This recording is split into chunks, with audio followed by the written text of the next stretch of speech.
Le Parti des travailleurs a convoqué la conférence de presse de cet après-midi,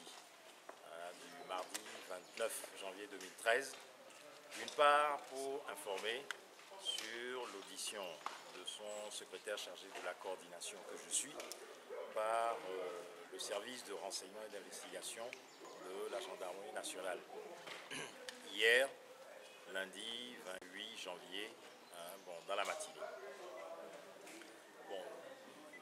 Afin d'exposer les motifs de la convocation par le capitaine Akapo de la gendarmerie nationale. Et dans ce cadre, nous avons eu à dire comment en réalité nous étant rendus sur place, nous avons été informés qu'il s'agissait d'une enquête préliminaire sur l'affaire de l'incendie des marchés survenu dans la dernière période de Togo. Nous avons demandé à être assistés d'un avocat, cela nous a été accordé et nous avons demandé la présence d'un avocat qui a effectivement assisté à l'audition. Au cours de cette audition, la question nous a été posée de savoir ce que nous savions sur ces incendies. Nous avons déclaré que nous ne savions rien d'autre que ce que vous, les médias, avez donné comme information. À une deuxième question sur le point de savoir ce que nous savions de ce que la planification qui a été faite dans les réunions organisées par le CST à l'occasion de la préparation des 3 jours de Jéricho a conduit à ces incendies des marchés. Nous avons tenu de la manière la plus solennelle qui soit à faire une mise au point sur le fait que pour nous, au Parti des travailleurs, l'organisation des manifestations dans le cadre des 3 jours de Jéricho n'a rien à voir avec les incendies des marchés qui, pour nous, ont d'autres auteurs. À une autre question, sur le point de savoir que nous avons été ou nous aurions été mis en cause par certains individus pour avoir participé à ces réunions, à ces prétendues réunions du CST,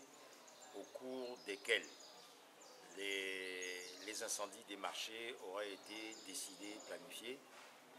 Nous avons d'abord tenu à relever le fait que depuis le 15 novembre 2012, le Parti des travailleurs a formellement démissionné des structures du CST par une lettre qui a été rendue publique sur Internet et par la presse togolaise et largement diffusée dans notre situation nationale et à l'international. Et que depuis cette date, depuis donc ce 15 novembre, veille du dialogue auquel le CST a participé à la primature, des représentants du Parti des travailleurs n'ont plus participé à quelque réunion que ce soit du collectif Sauvons le Togo. Et donc ceci soit parfaitement clair. Et d'ailleurs qu'au demeurant, ceci pouvait être vérifié auprès des responsables du CST eux-mêmes et auprès de toute autre personne qui a un temps soit peu suivi les activités du CST. Ensuite, sur les dates précises pour lesquelles les officiers de la gendarmerie demandaient à avoir notre information ou nos précisions, nous avons tout simplement indiqué que pour ce qui concerne la nuit du 4 au 5 janvier, la journée du 5 janvier même et la journée du 8 janvier, nous étions d'abord en train de préparer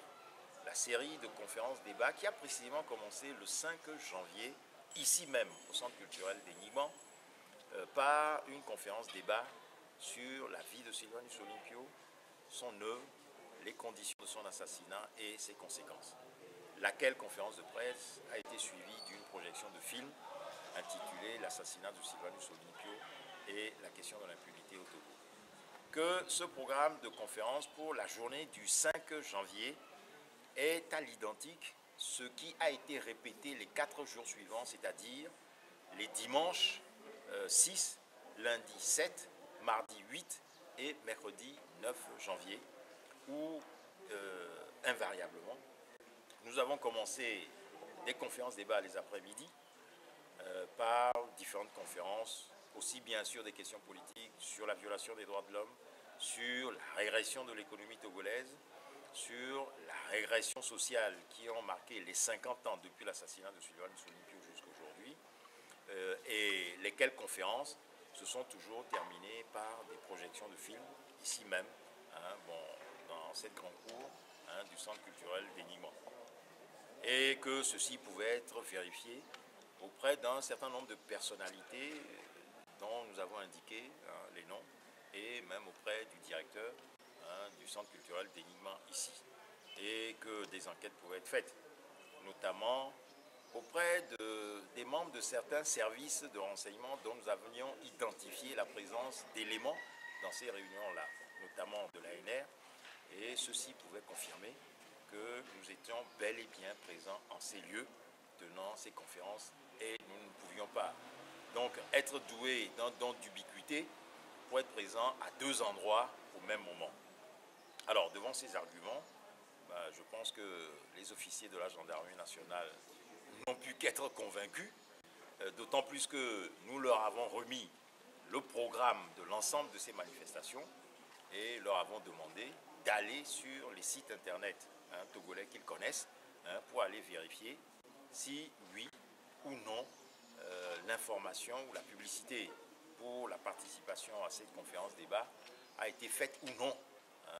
pour que des gens y participent. Nous avons d'ailleurs indiqué que c'est en lisant les invitations que nous avons postées sur Internet que certains des participants à Lomé sont venus à ces conférences-là. Donc, ils pouvaient aller facilement vérifier la chose et demander à quelle date ces informations ont été mises en ligne. Il y a un centre international aux États-Unis, ici ma mémoire est bonne, qui peut donner toutes les informations, les codes IP des machines, l'heure où l'information a été postée, et donc ils peuvent être parfaitement édifiés là-dessus. Et donc, voyant qu'ils n'avaient plus rien à nous dire, ils nous ont demandé de partir, de nous tenir à la disposition de leur service, ce que nous avons accepté volontiers. D'autant plus que nous tenons véritablement à être confrontés à ceux ou ces individus qui auraient indiqué nous avoir vus dans des réunions, ce qui constitue de grossiers et faux mensonges. Qu'ils viennent donc nous voir, les yeux dans les yeux, pour nous dire à quelle réunion nous aurions participé ensemble avec eux. Donc voilà comment les choses se sont passées en ce qui concerne cette audition-là.